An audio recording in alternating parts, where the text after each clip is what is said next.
¿Se ve la presentación? Sí, Inge. Sí, Inge. Perfecto. Vamos a hablar un poco sobre Linux en general, luego el sistema operativo que vamos a estar usando para practicar o aprender a usar los diferentes servicios que vamos a aprender a ver en la materia. No son todos los servicios que hay, son algunos de los más usados, hay muchos otros de diferentes tipos. Entonces, es solamente una introducción a los tantos servicios que pueden haber cuando se trabaja en un departamento de infraestructura, ¿ya? Primero vamos a hacer una diferenciación entre lo que es GNU y GNU Linux, ¿ya? No son lo mismo, ¿ya? Tienen muchas similitudes, nacieron casi bajo la misma idea. Si se fijan, han nacido casi con más o menos 8 a 9 años de diferencia. La idea de cada proyecto. Ambos son sistemas operativos tipo Unix. Ya hace muchos años atrás, antes de esto, existía un sistema operativo, o existe desde hace muchos años atrás, antes que estos dos proyectos, un sistema operativo conocido como Unix. Hay diferentes proveedores, es pago, ya normalmente es bastante elevada su licencia, ya. Hay una diferencia ahí, por ejemplo. Aunque ambos son sistemas operativos tipo Unix, GNU Linux, fíjense, es una combinación entre la idea general del proyecto GNU, que es el que está a la izquierda, y el proyecto Linux, ¿ya? El proyecto Linux es básicamente un kernel de sistema operativo que se unió a la idea de sistema operativo en general del proyecto GNU y salió del proyecto GNU Linux, ¿ya? En cambio, el proyecto GNU tiene su propio kernel, que es conocido como hard normalmente, ¿ya? Hay más distribuciones tipo GNU Linux que GNU en el mercado. Hay otra diferencia entre lo que es el uno respecto a lo de software libre. La idea del proyecto GNU es que ustedes, si adquieren un sistema operativo GNU 100%, van a adquirir un proyecto de software totalmente libre. ¿Qué quiere decir libre? Ojo, siempre lo recalco, esto no quiere decir gratis necesariamente. Puede ser gratis o puede ser pagado. Pero al ser software libre y totalmente libre implica que ustedes obtienen los instaladores y que además deberían poder tener acceso a todos los fuentes del sistema operativo para que inclusive ustedes pudieran hacer su propia distribución si quieren en base a esa, haciéndole modificaciones, ya sea gratis o cobrando, claro, respetando la licencia original de la versión que ustedes han tomado como base, ¿ya? Entonces, en cambio, el GNU Linux, aunque su idea era tratar de emular lo del proyecto GNU, no es totalmente libre. ¿Por qué eso? Porque aunque ustedes obtienen los instaladores, no obtienen todos y cada uno de los fuentes de ese sistema operativo. O sea que por eso es parcialmente privativo. ¿Por qué? Porque ustedes pueden usar todo gratis o pagando, pero no pueden ver la fuente de cómo están hechas algunas cosas, que los proveen, ¿ya? Entonces ahí está la otra diferencia. Fíjense, el núcleo de GNU se llama hard y de GNU Linux se llama Linux. Este proyecto Linux nació cuando el autor de ese kernel, se llamaba Linus Torvald, creó su kernel para el sistema operativo y luego lo expuso para poder crear un sistema operativo con la idea del proyecto GNU, pero con el kernel ya no hardware, no Linux. Ambos son sistemas operativos multitarea, multiusuario, ¿ya? Hay versiones comunitarias, las versiones comunitarias son de acceso libre a todo mundo, a las actualizaciones, a la descarga de instaladores y demás. Hay versiones de ambos que son empresariales, normalmente los que acceden a eso son los que pueden pagar el costo del servicio, sobre todo de soporte, porque usted puede agarrar, yo por ejemplo lo obtengo pagando el instalador del sistema operativo y los paquetes, y se lo puedo pasar a alguien, pero ese alguien no tiene acceso a las actualizaciones como el que lo adquirió pagando el servicio. Entonces, ese es un detallito, ¿ya?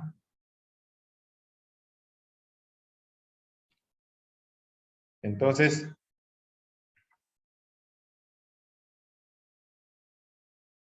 perdón, no he terminado acá. Si ustedes lo quieren identificar como por su loguito, van a ver que los proyectos GNU tienen un new como logo, que es un tipo de mamífero, y los de GNU Linux tienen un pingüino, ustedes lo deben conocer, es bastante conocido ese logo. ¿Ya? Entonces, esa es la gran diferencia entre los dos tipos de sistema operativo. Tienen muchas similitudes y tienen también sus diferencias. ¿Ya? Entonces, eso para que lo tomen en cuenta. El sistema operativo que nosotros vamos a usar, ¿qué es? Es GNU Linux. El sistema operativo que nosotros vamos a usar es GNU Linux. ¿Ya? Sigue esa línea del proyecto GNU Linux. La combinación, si quieren, del proyecto GNU y el proyecto Linux. ¿Ya? ¿Qué se llama ese sistema operativo? Se llama CentOS Linux. ¿Ya? CentOS viene, fíjese, ahí está su significado. Community Enterprise Operating System. ¿Ya? Algo así como sistema operativo empresarial comunitario. ¿Ya? O sea, es un tipo de sistema operativo para empresa, por eso dice Enterprise. ¿Ya? Pero está acceso o es de libre acceso a toda la comunidad. No es necesariamente que se tiene que pagar para todo. ¿Ya? Este sistema operativo, como le dije, es GNU Linux. Originalmente hasta su versión 8, hasta cierto tiempo, ¿ya? Que fue la última versión que salió bajo esa filosofía, ¿ya? Normalmente salía después de un tiempo, después de un mes, 2 meses, que salía una versión de Red Hat Linux, Enterprise Linux, que es una versión de GNU Linux empresarial. ¿Qué es lo que hacían? Los desarrolladores agarraban y le sacaban todas las marcas de Red Hat Linux, Enterprise Linux, y compilaban nuevamente el software y sacaban una versión que se llamaba CentOS, que era de acceso a todo el mundo, ¿ya? Entonces, normalmente estos, como les dije, se distribuye de forma libre, no tienen que pagar necesariamente por ello, ni siquiera para las actualizaciones, ¿ya? En cambio, el otro hay que hacer pago, hay que pagar para tener acceso a los repositorios de las actualizaciones, ¿ya? Cada versión más o menos es mantenida por 10 años. Nosotros vamos a usar la versión 7, aunque la última que salió es la 8. Ya les voy a decir por qué. Una de las razones de por qué usar la 7 y no la 8 está ahí entre las arquitecturas soportadas. La 8 no he visto instalador disponible para 32 bits. He visto de 64 bits, AMD, ARM y otros, pero no de 32 bits. Y muchos de ustedes a veces no tienen como una máquina para virtualizar 32 bits o peor todavía, para instalar en la misma máquina de 32, perdón, de 64 bits. Entonces sí o sí tendrían que irse por el 32. Aparte que le metieron una serie de pasos adicionales a todas las configuraciones que yo les hago, que se las hacía más trabajosas para ustedes. Yo preferí mantener las 7. ¿Ya? Son muy similares los procesos de configuración de las diferentes GNU Linux. Lo que varía normalmente a algunas cosas pequeñas, como por ejemplo dónde está un archivo de configuración, en cuántas partes divido la configuración de un servicio y cosas como esa, o dónde está, qué carpetas uso cada servicio para sus archivos, cosas como esa. ¿Ya? Actualmente CentOS ya no sigue la línea paralela de Red Hat Enterprise Linux. Ya no es un hermano gemelo, ¿ya? Que nace un poco retrasado y que no tiene siquiera los lunares que trae Red Hat Enterprise Linux. ¿Ya? Ahora es una línea de desarrollo, ahora se llama CentOS Stream y lo usan como una versión de desarrollo de la próxima versión de Red Hat Enterprise Linux. ¿Ya? Entonces, por eso muchos han preferido dejar de usarlo por esa variante, ¿ya? Y otros lo siguen usando. La gran ventaja que esa versión de CentOS Stream, que no la vamos a usar, ya viene con versiones de software más actualizadas, que es una línea de desarrollo, ¿ya? Eso para que lo tomen en cuenta. Entonces ya ahí vienen, como les dije, las arquitecturas soportadas por la versión que nosotros vamos a usar, que es la 7, ¿ya? Estos son los requisitos mínimos que se piden cuando quieren instalar con escritorio, que está a la derecha, o sin escritorio. Fíjense que sin escritorio ustedes pueden tener un servidor con todas las bondades que ustedes quieran. Nada más que no van a tener ninguna utilería que les facilite la administración en modo gráfico, a no ser que sea una utilería que sea a través de un servidor web, por el cual se pueden conectar desde otra máquina utilizando un navegador de otra máquina. Eso puede haber.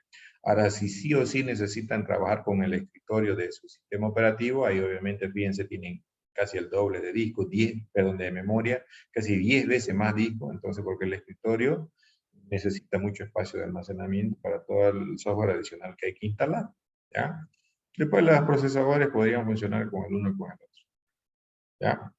Entonces eso para que lo tomen en cuenta al momento de decidir cuál quieren instalar. Obviamente que al momento de instalar, dependiendo de qué servicio vayan a utilizar, ustedes tienen que dimensionar su servidor con los recursos necesarios para funcionar de manera decente o o muy bien, de acuerdo a la calidad de servicio que quieran dar y qué servicio quieren poner en el servidor, ¿ya? Entonces, eso para que lo tomen en cuenta. Esto que les he puesto en su guía acá en esta presentación son una lista de directorios, perdón, de algunos de los directorios más importantes que pueden encontrar ustedes en su CentOS y en muchos otros sistemas operativos tipo GNU Linux. Por ejemplo, los comandos que repasamos el otro día, ¿se acuerdan? cpm, bl, srm, kdir. En CentOS están instalados en el directorio /bin, o sea, están dentro del directorio bin que está dentro de la raíz, ¿ya? Los archivos de buteo están dentro del directorio dev. Los dispositivos esenciales que se habilitan cada vez que ponen algún hardware en de su servidor, normalmente aparecen dentro de la carpeta /dev. Muchas carpetas y archivos de configuración que van a usar conmigo están dentro de esa carpeta /etc. El directorio /home, que dice ahí opcional, normalmente se usa para que el sistema operativo le deje al administrador o al software de administración de usuario crear las carpetas de los usuarios comunes y corrientes dentro de ese home. Entonces, si ustedes tienen 10 usuarios normales, puede ser que aparezcan, si así ustedes lo han definido y no lo han cambiado porque es la opción por defecto, que aparezcan ahí en ese directorio de 10 carpetas, una con cada nombre de cuenta de los usuarios. Ya, permítame un segundo, por favor.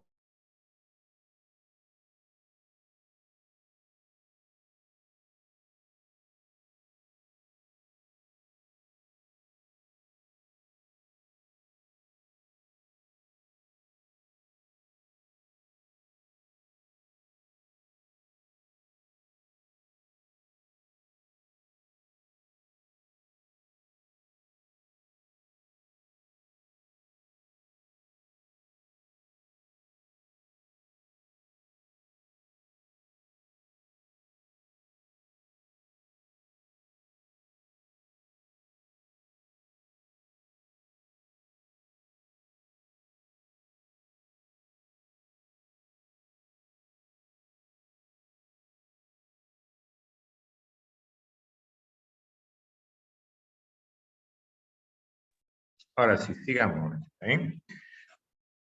Entonces, normalmente ustedes cuando instalan sus CentOS, aparte del usuario, del superusuario, que tiene un directorio de trabajo que no está ahí, fíjense, es el otro que dice más abajo, opcional, dice. Ese que dice /root. El otro día uno de sus compañeros del paralelo me preguntaba, el directorio raíz es el directorio del root. Yo le decía, fíjese que dice ahí, directorio de inicio del usuario root, o directorio de trabajo, no es raíz, es raíz, o sea, barra, y después root, o sea que es un directorio de segundo nivel. En los directorios, en los usuarios comunes y corrientes y normales, que no son especiales, normalmente su directorio está en un tercer nivel porque está, digamos, Juan, /home, que es esa última barra o la primera barra, si quiere, antes de home, es el directorio raíz. ¿Ya? Entonces, así como ese, van a tener directorios para las librerías de 32 y de 64 bits, algunos directorios para enlazar dispositivos, lo que hablamos el otro día, ¿se acuerdan? Recuerden que decíamos que cada dispositivo de almacenamiento se enlazaba a una carpeta dentro de la estructura de directorios de su centro. Normalmente en los sistemas operativos clásicos y si no tienen interfaz gráfica, uno opta por crear una carpeta dentro del directorio MNT o dentro del directorio media para ahí montar manualmente o si quieren enlazar manualmente un dispositivo de almacenamiento, ya sea un DVD, un flash memory, una partición de un disco duro. Entonces, que no sea la partición de la raíz, ¿no? Entonces, para eso sirve. Ya habíamos hablado del /root. Algunos comandos que solamente son propios de uso propio del root están en el directorio sbin. Entonces, por defecto, los usuarios normales a veces no lo pueden usar. Y así como ese directorio de archivos temporales, de servicios, de comandos de usuario, librerías de usuario, archivos de log o de algunos casos de correos electrónicos. Que nosotros vamos a ver eso, de cambiar la opción por defecto para que sea más flexible ese, ¿ya? Adicionalmente, en estos sistemas operativos desde hace unos buenos años atrás, ya no solamente hay ese esquema último, que es el esquema 5 para poner nombre a las tarjetas de red, ya sea Wi-Fi o ya sea Ethernet normal. Antes normalmente siempre se las nombraba así como ETH1, ETH2, ETH3. Ahora existen otros esquemas del 1 al 5, del 1 al 4 más el último que tienen ahí. Entonces el primero, permítame un segundo.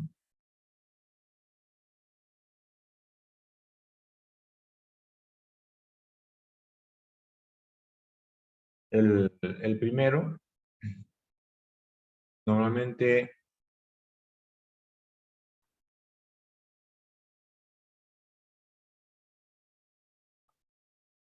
perdón, el primero se usa para dar nombres a dispositivos de red que están ligados al firmware o al BIOS y que les proporcionan un número de índice para esos dispositivos de red, ¿ya? Y normalmente se los nombra así como aparecen ENO, ENO1, ENO2, ENO3, dependiendo de cuál es el índice que le da el firmware o el sistema operativo, ¿ya?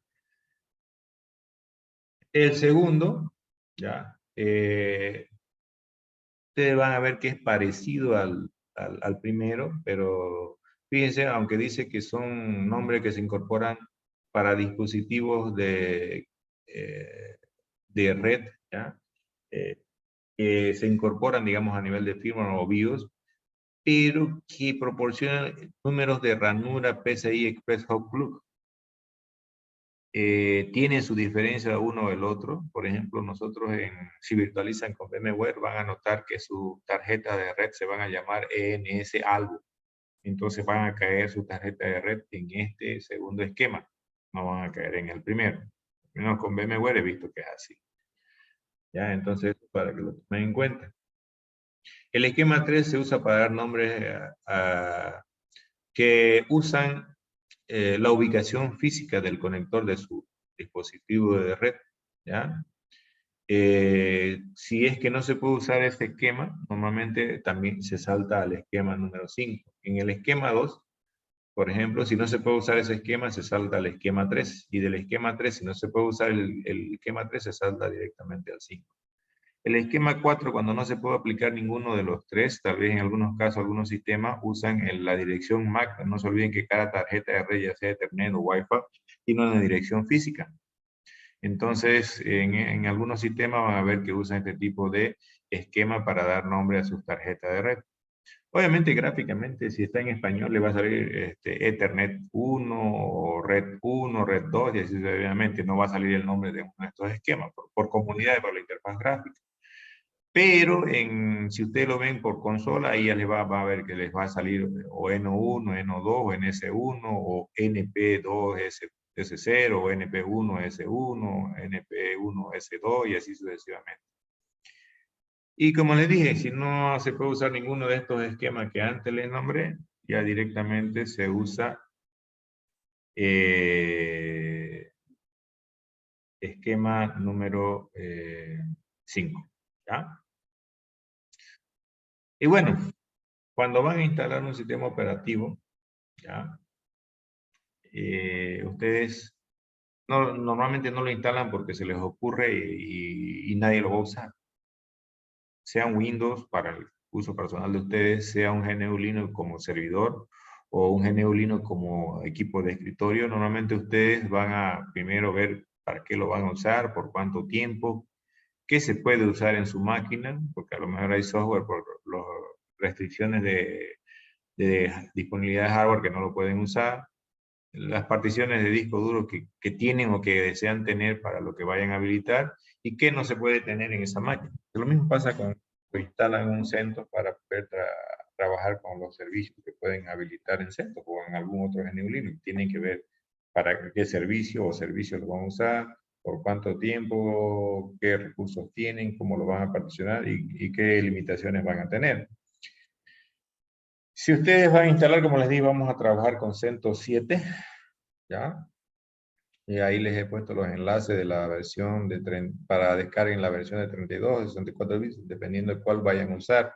No importa cuál usen, cualquiera de las dos funciona. La única diferencia es que cuando vayan a crear su máquina virtual, ustedes tienen que especificar que van a virtualizar 64 bits o que van a virtualizar 32, dependiendo de cuál se descargue. Fíjense que para CentOS hay varias distribuciones, hay la versión mínima, NetInstall, Live Home Genome o Live KDE.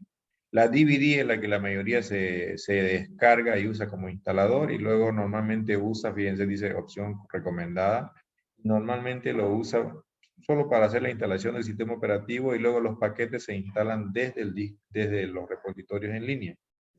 Otros que normalmente lo que yo hacía en los laboratorios es decirle o proveerle el instalador de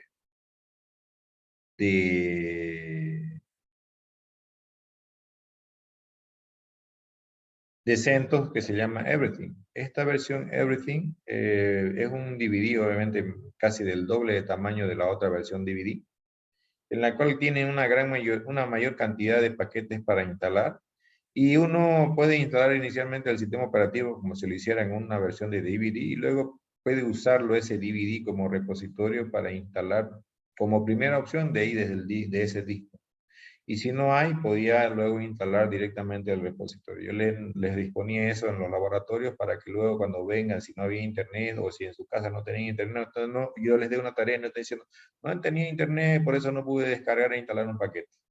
¿Ya? Normalmente ahora ya opto por eso para evitar esa excusa. ¿Ya? Entonces ya la otra excusa es que puede ser que no vinieron al laboratorio, si es que tienen acceso al laboratorio, que no tienen máquina, y la última, que no quisieron hacer. ¿Ya? Te dirán, a ver si yo estoy ocupado, trabajo, lo que sea. Normalmente yo les digo, joven, señorita, si uno se inscribe a lo que sea, tiene que tomar en cuenta que necesita un tiempo adicional para dedicarle a lo que se ha inscrito, para poder sacarle un provecho correcto a lo que sea registrado. Si no, pues va a ser muy mínimo el aprovechamiento. Entonces ya saben que necesitan para eso. Entonces, nosotros, como lo vamos a usar para muchas cosas, ¿ya? Vamos a hacer una instalación básica, en donde vamos a tener la partición de boot, la raíz y la de intercambio. Si se fijan en su guía, ustedes tienen otras opciones de particiones, ¿ya? Entonces, en realidad, en Linux, en GNU Linux o en GNU en general, o en Unix, no se conoce tanto como particiones, se las conoce como file system, o sea, file system, sistema de archivos. Y cada sistema de archivo, partición si quieren, o disco con una sola partición, normalmente, como les comenté en la anterior clase, se enlaza a un directorio dentro de directorio raíz en algún nivel particular, ¿ya? Con un tipo de sistema de archivo en particular, yo por ejemplo, van a ver que en la guía yo elijo XT4, X4, XT4 para la raíz, y todo lo voy a colocar ahí, inclusive no le pongo el tamaño de 3 a 5 gigas, más o menos como dice acá, yo le pongo 20, no me equivoco 30 en el video tutorial que les voy a disponer. Y en el swap le estoy colocando 2. Se sugiere normalmente cuando ustedes instalan con una memoria menos de 2 gigas, es ponerle el doble de la memoria a su swap. Y si tienen más de 2 gigas de memoria disponible para ponerle a su sistema operativo, entonces ponerle la misma cantidad, ¿ya? Van a ver que yo en el video, aunque le pongo más, yo solo le pongo 2 gigabytes de swap, que no necesito más para lo que vamos a hacer, ¿ya? Si ustedes quieren, pueden hacer una partición más personalizada, como les pueden haber enseñado en el sistema operativo 2, ¿ya? Eso, para que sepamos, ya habíamos repasado la anterior clase de algunos de los comandos que yo les expliqué y que están resumidos ahí en su guía. No se olviden que en su sistema operativo, si instalan la versión de escritorio, van a tener un Network Manager que les va a ayudar a administrar de manera más fácil sus interfaces de red, ¿ya? Así no lo van a tener que hacer todo por consola. Ahora que si no instalan el escritorio, que aunque yo en el tutorial que les voy a poner sí instalan el escritorio, no hay problema, igual van a poder hacerlo todo por consola, pero yo he tratado de facilitarles la vida haciendo que sí instalen la versión de escritorio, ¿ya? Entonces, en Network Manager van a tener cuidado de no apagar mal su máquina, de no darle clic arriba directamente en cerrar al VMware, porque puede hacer que se dañe algún paquete ya de su sistema operativo ya instalado, por el cual no les permita luego volver a usar su red, y ahí no los voy a poder ayudar mucho. ¿Por qué? Porque ahí van a tener que volver sí o sí a instalar. No es lo mismo que se dañe, digamos eso, a que ustedes no lo activen. Fíjense que en el video tutorial yo hay una parte donde le digo, marquen esto para que su tarjeta de red automáticamente ustedes le den, inicie sola, no que tengan que darle, una vez iniciada la máquina, tengan que ir a darle a activar. Porque si no, todas las veces van a tener que darle a activar hasta que vayan y lo marquen que inicia solita, que se puede hacer inclusive eso después de que lo hayan instalado, aunque se hayan olvidado en la instalación. ¿Ya? Es muy diferente. Algo que les he puesto en su guía y que también lo van a poder ver y lo van a usar sobre todo al final del semestre, porque yo se los voy a pedir, es cómo ponerle o cambiarle el nombre a su servidor, porque la mayoría le ponen un nombre el que sea, y luego le digo, no sé, cuando trabajemos en la unidad 3, que es sobre DNS, ustedes definen un dominio y nombres de dominio dentro de ese dominio. Entonces le digo, van a ponerle a su máquina, a su servidor, a anfitrión, como quieran llamarle, un nombre dentro de ese dominio. Y lo que hace la mayoría es ponerle el dominio, no un nombre de dominio. Entonces quiero que esa parte de ahí lo entiendan bien cuando lleguemos a ese punto para que no haya confusión y ustedes lo nombren mal. Y yo les digo, bueno, esto está incompleto, no se lo puedo recibir. ¿Ya? Eso para que tomen en cuenta. ¿Ya? También les he puesto en su guía, ustedes pueden ver algunos comandos para por consola hacer pruebas si una tarjeta de red de otra máquina está activa o conectada, para saber cuál es su dirección IP en ese momento, y algunos comandos para testear si quieren DNS. ¿Ya? También les he puesto cómo deshabilitar listas de usuario y si es que bajan la versión Everything porque no van a tener internet todo el tiempo en su casa, o donde vayan a trabajar con su máquina virtual, entonces pueden habilitar el DVD con la instalación, con el instalador Everything como un repositorio. Casi todo lo que vamos a usar está ahí, salvo 2 programas, pero esos 2 programas no son demasiado exclusivos de que si no instalan eso durante el semestre no van a poder. Para el examen final sí tienen que darse tiempo, aunque sea de conseguirse para esos 2 paquetes internet y poder instalarlo. ¿Ya? Eso como recomendación. ¿Ya? Algo que quiero que tomen en cuenta y quiero que lo vean, también está en su guía, antes de seguir con esto de lo de LibreOffice, lo que es un proxy. Véanlo lo que es un proxy, porque básicamente un proxy es un intermedio que permite establecer una conexión entre una máquina A y una máquina C, estando en medio la máquina B que les hace de proxy. Y eso ustedes dirán, ¿por qué? Si puedo hacerlo directo. No es así todo el tiempo. Por ejemplo, en una empresa a veces puede haber un equipo que tenga salida al internet y el resto no pueda. Entonces, normalmente lo que hace el administrador de infraestructura, le instala un software para que el resto de máquinas que no tiene salida directa a internet pueda puentear a través de ese que sí tiene para salir al internet. Entonces, ese puenteo es lo que se conoce como proxy. Entonces, un proxy no solamente sirve para salir a internet, sirve para otras cosas, pero el proxy que usan para salir a internet otras máquinas que no tienen acceso directo a internet se llama proxy web. Ya es un tipo específico de proxy. ¿Ya? Entonces, eso para que lo tomen en cuenta, ¿ya? Y bueno, ahora hablemos de LibreOffice o de software ofimática con software libre. LibreOffice, como pueden ver ahí, es una suite ofimática libre. Ojo, vuelvo a decir, libre no necesariamente significa gratis. En este caso sí lo pueden descargar gratis, se pueden descargar los fuentes y sacar su propia suite ofimática, le llamen, ¿no? No sé, ofimática Office, por ejemplo, y le ponen algo adicional que no tiene eso y lo pueden redistribuir ya sea gratis o pagando, siempre y cuando respeten todo lo que dice la licencia de este software que utilizarían como base. Normalmente esto se lo distribuye gratis.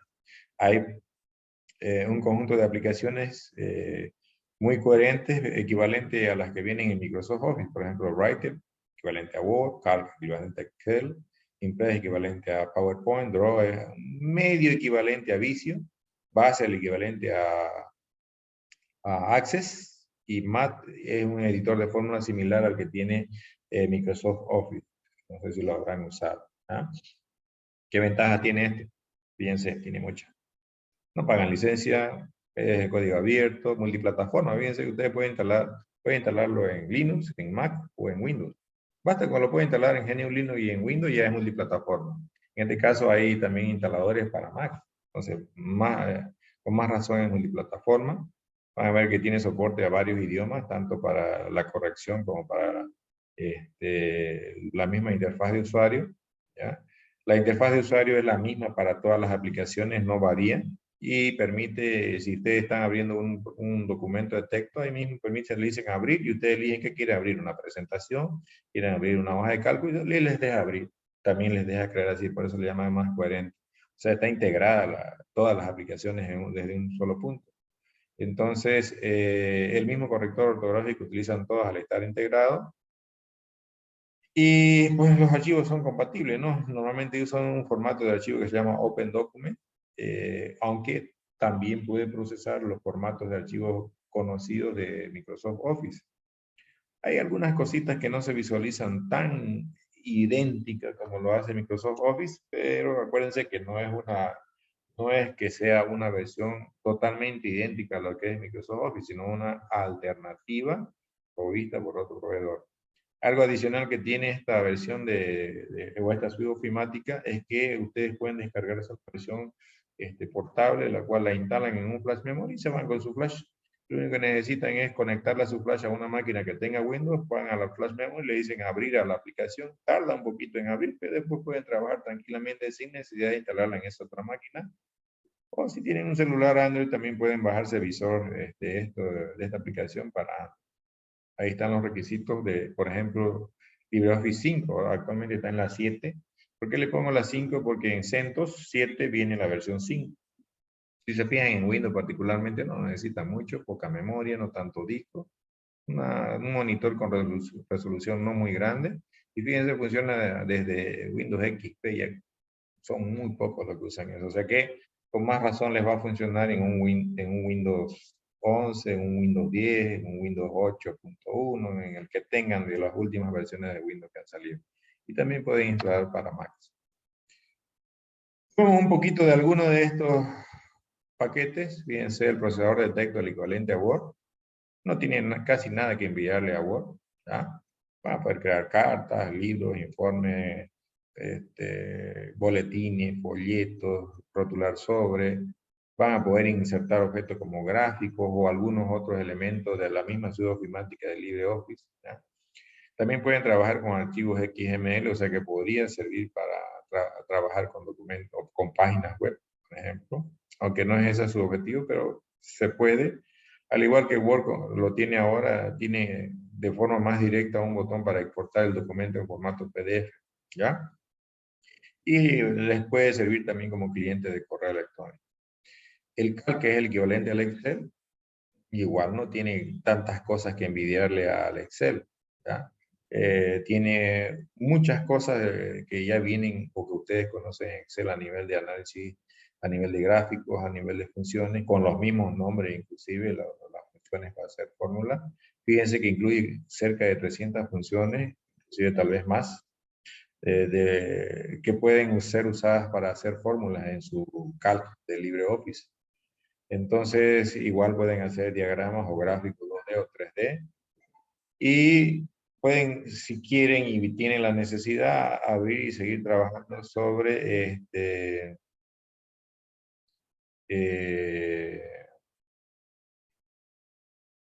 seguir trabajando sobre un documento hecho en Excel, ¿ya? Y al igual que Writer,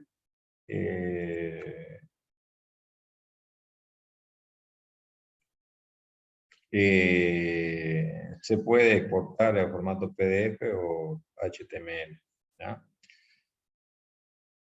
El Impress, como les dije, es un equivalente al PowerPoint para elaborar presentaciones. Se puede hacer casi todo lo mismo que hacen en PowerPoint. Lo que van a extrañar en Impress de lo que hay en PowerPoint es que PowerPoint tiene una serie de plantillas muy bonitas, ¿ya? Bien elaboradas, entonces tiene plantilla, pero no tanta como el PowerPoint. Pero de que pueden hacer transiciones, animaciones y insertar algunos objetos como lo hace PowerPoint y demás, van a poder hacer. No se olviden, es una alternativa, no es que sea, si no uso PowerPoint voy a hacer lo mismo exactamente calcado en Impress, no. Pero, aunque no es lo mismo, tiene mucha compatibilidad, por lo cual pueden ustedes abrir un documento hecho en PowerPoint y poder seguir trabajándolo sin ningún problema en el mismo formato que estaba, ¿ya? En cuanto al Draw, les dije que era una aplicación de la suite de LibreOffice, parecida a Visio. Entonces les permite hacer gráficos vectoriales, ¿ya? Entonces ustedes que han trabajado ya con diseño gráfico, uno por lo menos, y ya saben que es un gráfico vectorial, normalmente ese tipo de gráficos no pixelean, ¿no es cierto? Entonces no pierden calidad, tienen su propia forma de trabajar. Eh, Su propósito es realizar algunos dibujos utilizando componentes que ya vienen incluidos en LibreOffice, parecido como lo hace Visio, ¿no es cierto? Ustedes tienen ciertos paquetes de herramientas que les permiten hacer ciertos tipos de gráficos. No van a encontrar exactamente lo mismo que tienen en Visio, pero van a encontrar muchos que sí hay, o algunos que son parecidos, no exactamente iguales. Se puede incluir archivos PNG, HTML, se puede cortar a PDF o se puede incluir PDF y también Flash en estos archivos. Este es interesante el LibreOffice Base. Aquí sí van a notar algunas ventajas que tiene este si lo llegan a usar eh, seguido y algunas desventajas. Entre las desventajas de esta herramienta que les va a servir para, en lugar de de Microsoft Access, ¿qué ventajas tiene? Que los reportes, formularios que permite hacer no son tan hermosos como podrían hacer en Access, pero les va a permitir crear formularios, reportes, consultas, tablas igual, vistas, pero no en un formato de base de datos como lo hacen Access, tiene su propio formato que incorpora un motor de base de datos que se llama HSQLDB, no es el formato de Access, ¿ya? Pero lo que tiene de bueno es que ustedes si tienen el driver para Java, por ejemplo, para poder conectarse a otros gestores de base de datos que no es ese que incorpora, ustedes pueden crear un proyecto en LibreOffice Base y que trabaje directamente sobre una base de datos que está disponible en un servidor remoto y mientras tengan acceso a ese servidor van a poder trabajar con su LibreOffice base, ¿ya? Entonces, no tiene problema con eso porque fíjense, ofrece compatibilidad con un buen conjunto de los establecidos en el estándar ANSI 92 de SQL, ¿ya? Este editor de fórmula no a algunos les va a gustar, a otros no les va a gustar tanto. Lo mismo pasa con el editor de fórmula que hay en Microsoft Office.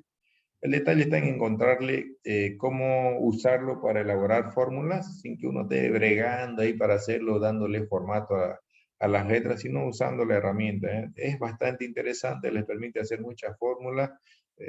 Sería bueno que lo vean. Yo les voy a dejar un tutorial, una guía básica, ni siquiera una guía avanzada, que con eso tienen para hacer muchas cosas en todos estos paquetes de la suite ofimática de LibreOffice. Bueno, así como esto, eh, pueden descargarse extensiones en esa URL o pueden descargarse la instalador de esa otra o pueden buscarlo en internet, está disponible. No es los únicos paquetes que hay disponibles en Linux, hay muchas otras aplicaciones que ustedes van a encontrar.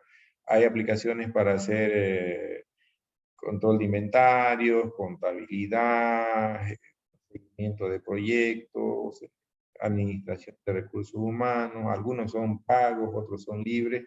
Entonces, siempre es bueno cuando estén trabajando sobre un sistema GNU Linux, que vean qué alternativas de software hay para ese sistema operativo, similar a algo que puede ser que hayan visto en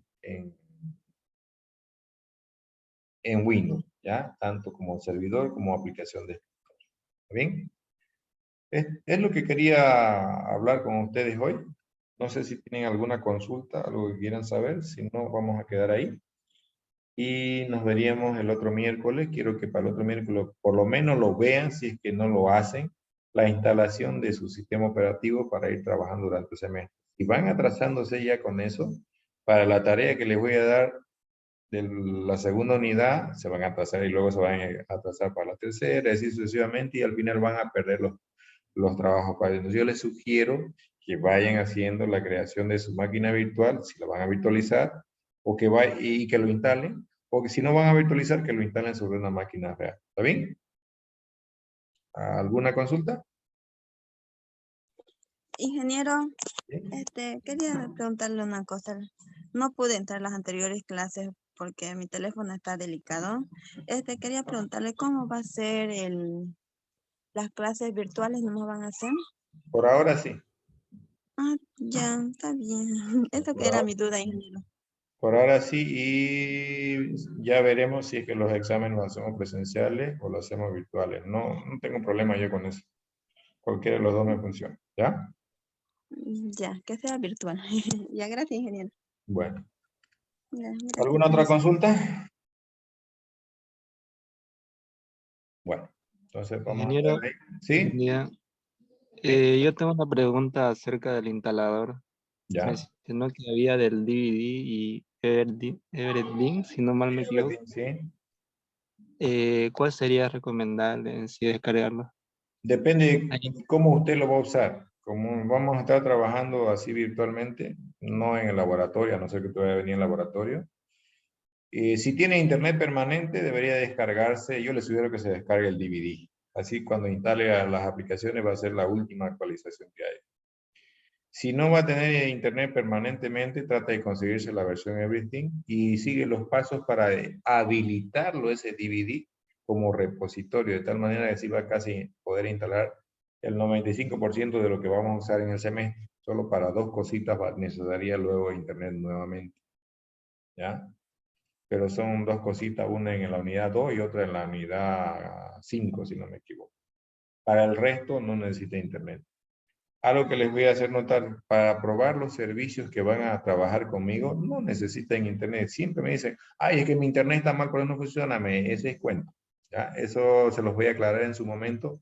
Para probar todos los ejercicios, los servicios que tenemos, no necesitan internet una vez están instalados y configurados. Solo para probar algunos adicionales que yo les voy a decir cuáles, pero para probar lo básico basta que tengan su máquina y listo. Con eso pueden probarlo. Si no funciona así, es que algo han configurado mal en su servicio o en su máquina virtual. ¿Claro? Ok, ingeniero, gracias. ¿Ya? ¿Algo más? Bueno, parece que no. Quedamos ahí y nos vemos el día miércoles. ¿Ya? Gracias por participar. Hasta luego.